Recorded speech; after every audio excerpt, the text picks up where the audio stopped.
ನಮಸ್ಕಾರ ವೀಕ್ಷಕರೇ, BHP gold channel ವೀಕ್ಷಕರಿಗೆ ತುಂಬ ಹೃದಯದ ಆತ್ಮೀಯ ಸ್ವಾಗತ ಸುಸ್ವಾಗತ.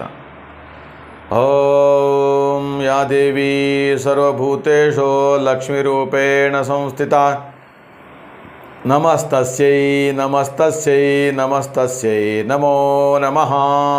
ವೀಕ್ಷಕರೇ, ಜೂನ್ ತಿಂಗಳದ ಮಿಥುನ ರಾಶಿಯ ಭವಿಷ್ಯವನ್ನು ತಿಳಿದುಕೊಳ್ಳೋಣ. ಹಾಗಾದರೆ ಮಿಥುನ ರಾಶಿಯವರಿಗೆ ಗ್ರಹಗತಿಗಳ ಸಂಚಾರ ಯಾವ ರೀತಿಯಾಗಿರುತ್ತೆ ಹೇಳ್ತಂಥದ್ದು ಕೂಡ ನಾವು ಮುಖ್ಯವಾಗಿ ತಿಳಿದುಕೊಳ್ಳಬೇಕಾಗಿರ್ತಕ್ಕಂಥದ್ದು.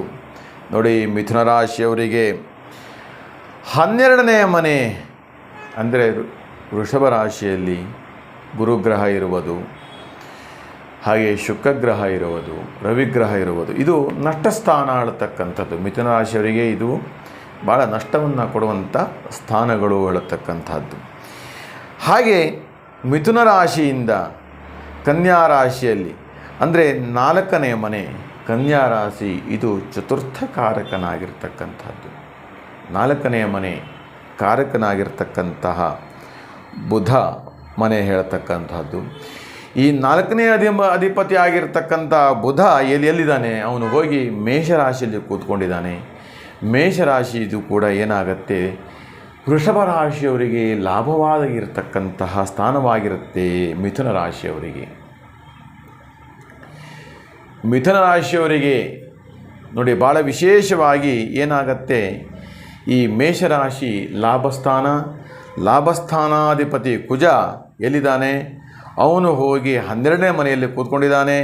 12ನೇ ಮನೆ ಭಾಳ ನಷ್ಟವನ್ನು ಕೊಡ್ತಕ್ಕಂಥದ್ದು. 12ನೇ ಮನೆ ರಾಹು ಕೂಡ ನಷ್ಟವನ್ನು ಕೊಡ್ತಕ್ಕಂಥದ್ದು, ಅಥವಾ ಈ ಥರದ ಒಂದಷ್ಟು ಸಮಸ್ಯೆಗಳು ಇವೆಲ್ಲವೂ ಕೂಡ ಇರತಕ್ಕಂಥದ್ದು.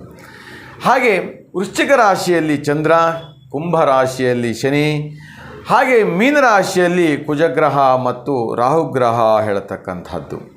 ನೋಡಿ, 10ನೇ ಮನೆ ಕರ್ಮಾಧಿಪತಿಯಾಗಿರ್ತಕ್ಕಂಥ ಕುಜಗ್ರಹ, ರಾಹುಗ್ರಹ ಹೇಳತಕ್ಕಂಥದ್ದು. ಕರ್ಮ ವ್ಯಾಧಿ ರೂಪೇಣ ಪೀಡಿತ ಮಿಥುನ ರಾಶಿಯವರಿಗೆ ಆಗಾಗ ಶರೀರದಲ್ಲಿ ವಾತ ಪಿತ್ತ ಕಫ ಇವೆಲ್ಲವೂ ಕೂಡ ಉಂಟಾಗ್ತಾ ಇರ್ತಕ್ಕಂಥದ್ದು. ಯಾಕೋ ಮಿಥುನ ರಾಶಿಯವರು ಸ್ವಲ್ಪ ನಷ್ಟದಲ್ಲಿದ್ದು ಒದ್ದಾಡ್ತಾ ಇರ್ತಕ್ಕಂಥದ್ದು. ಮಿಥುನ ರಾಶಿಯವರಿಗೆ ತಾಪತ್ರೆಗಳೆಲ್ಲವೂ ಕೂಡ ಜಾಸ್ತಿ ಇರತಕ್ಕಂಥದ್ದು.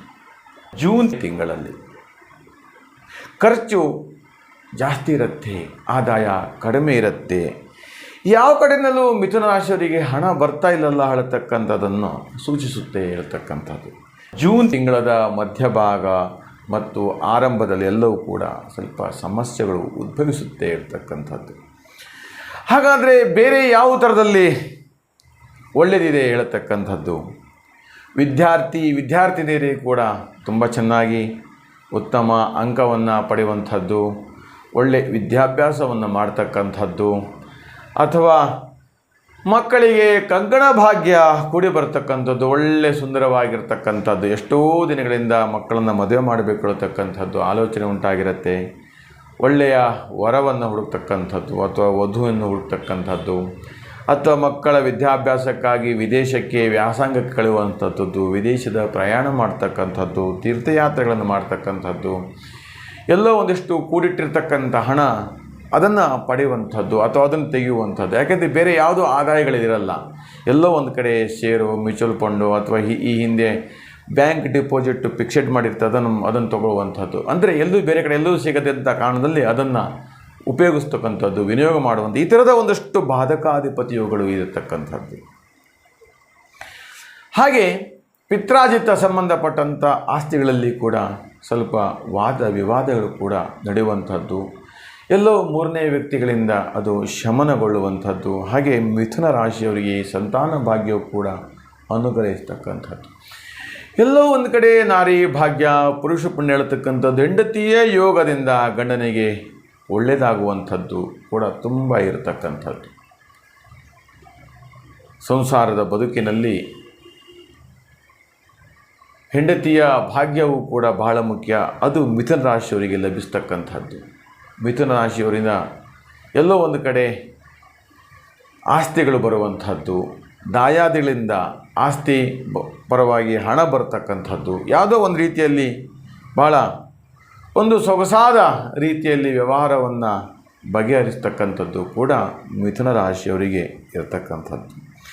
ಇನ್ನು ಕಲೆ, ಸಂಗೀತ, ಸಾಹಿತ್ಯ ಕ್ಷೇತ್ರದಲ್ಲಿಯೂ ಕೂಡ ಹೆಚ್ಚೆಚ್ಚು ಲಾಭವನ್ನು ಪಡೆಯುವಂಥದ್ದು, ಅಲ್ಲಿ ಉದ್ಯೋಗ ಮಾಡ್ತಾ ಇರ್ತಕ್ಕಂಥದ್ದು, ಅಲ್ಲಿ ವಿನಿಯೋಗ ಮಾಡ್ತಾ ಇರ್ತಕ್ಕಂಥದ್ದು, ಅಲ್ಲಿ ಹಣವನ್ನು ವ್ಯಯಿಸ್ತಕ್ಕಂಥದ್ದು, ಈ ಥರದ ಒಂದಷ್ಟು ಸಂದರ್ಭದಲ್ಲಿ ಹೆಚ್ಚೆಚ್ಚು ಲಾಭವನ್ನು ಕೂಡ ಕೊಡುವಂಥದ್ದು, ಇವೆಲ್ಲವೂ ಕೂಡ ಭಾಳ ಸಂತೋಷದಾಯಕವಾಗಿರ್ತಕ್ಕಂಥ ಸಂಗತಿ. ಮಿಥುನ ರಾಶಿಯವರು ನಿಮ್ಮ ವೈಯಕ್ತಿಕ ಜೀವನದ ಬದುಕಿನಲ್ಲಿ ಅನೇಕ ರೀತಿಯ ಕಷ್ಟಗಳನ್ನು, ನಷ್ಟಗಳನ್ನು ಅನುಭವಿಸ್ತಾ ಇದ್ದೀರಿ. ಕೆಲವೊಂದಷ್ಟು ಬೇರೆ ಬೇರೆ ರೀತಿಯ ಕಾರಣಗಳು ಕೂಡ ಇರತಕ್ಕಂಥದ್ದು. ನೀವು ನೇರವಾಗಿ ನಿಮ್ಮ ಜಾತಕ, ಹೆಸರು ಇತ್ಯಾದಿಗಳನ್ನು ಒಮ್ಮೆ ಪರಿಶೀಲನೆ ಮಾಡಿಕೊಂಡ್ರೆ ಸೂಕ್ತವಾಯಿತು ಹೇಳ್ತಾ ನಿಮಗೆಲ್ಲರಿಗೂ ಶುಭವಾಗಲಿ, ಮಂಗಲವಾಗಲಿ.